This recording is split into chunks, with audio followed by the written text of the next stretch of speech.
Terdapat kisah yang menceritakan tentang petilasan Nyi Roro Kidul ini. Konon legendanya ada seorang raja dari Kesultanan Mataram bernama Sultan Agung.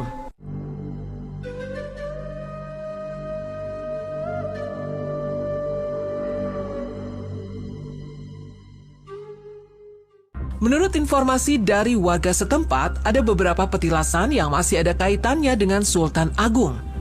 Di Bukit Permoni terdapat petilasan batu sembrani yang konon adalah tempat digunakan kuda sembrani untuk terbang kabur dari kandangnya. Terdapat kisah yang menceritakan tentang petilasan Nyi Roro Kidul ini. Konon legendanya ada seorang raja dari Kesultanan Mataram bernama Sultan Agung. Suatu ketika, beliau mendapat petunjuk gaib untuk mengangkat seseorang bernama Ki Bodo menjadi abdi kerajaan agar Kesultanan Mataram menjadi makmur dan sejahtera. Legendanya, Sultan Agung memerintahkan abdi-abdinya untuk mencari orang yang bernama Ki Bodo. Singkat cerita, orang yang bernama Ki Bodo pun ditemukan dan menghadaplah dirinya ke Sultan Agung. Ki Bodo awalnya menolak kehendak Sultan Agung yang ingin mengangkatnya sebagai abdi kerajaan. Itulah sebabnya sesuai namanya, Ki Bodo memang terkenal bodoh. Tidak pantaslah bila ia menjadi abdi kerajaan. Akan tetapi setelah dibujuk rayu, akhirnya Ki Bodo bersedia menerima tawaran Sultan Agung tersebut. Sesuai petunjuk gaib yang diterimanya, Sultan Agung pun meminta saran kepada Ki Bodo bagaimana caranya agar Kesultanan Mataram bisa makmur dan sejahtera. Ki Bodo pun mengusulkan supaya Kesultanan Mataram memelihara seekor kuda sembrani, yakni kuda sakti yang bisa bergerak secepat kilat. Konon, legendanya kuda sembrani hanya bisa ditemukan di tanah Arab. Namun hal demikian bukan masalah bagi Sultan Agung. Dirinya yang sakti kemudian mengusung kuda sembrani ke Kesultanan Mataram. Semenjak saat itu, Ki Bodo pun diserahkan tanggung jawab untuk merawat sang kuda sembrani.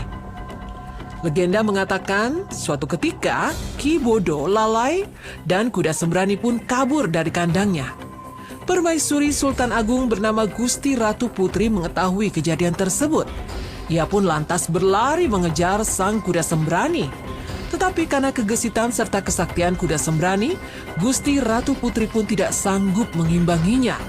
Apalagi saat itu Gusti Ratu Putri sedang hamil.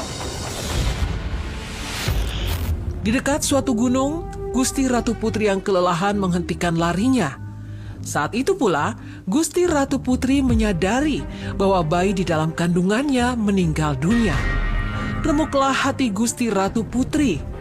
Betapa sedihnya ia menerima kenyataan pahit tersebut. Legenda mengatakan, di tengah kesedihannya itu, muncullah seorang wanita cantik yang memperkenalkan diri sebagai Ratu Permoni. Ia menjanjikan bisa menangkap sang kuda sembrani, asalkan Gusti Ratu Putri bersedia memenuhi permintaannya.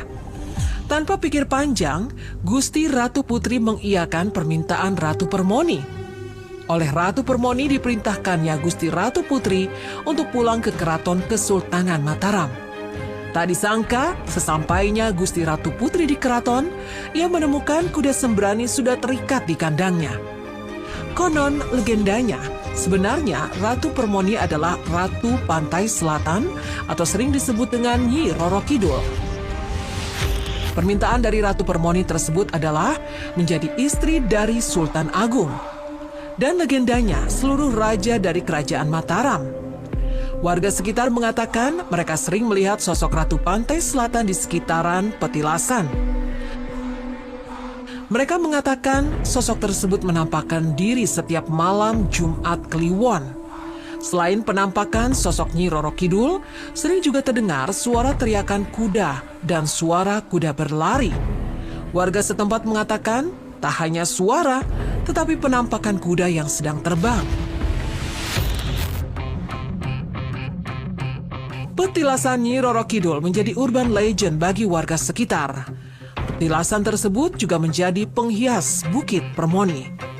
Dan warga setempat juga sangatlah menjaga petilasan tersebut.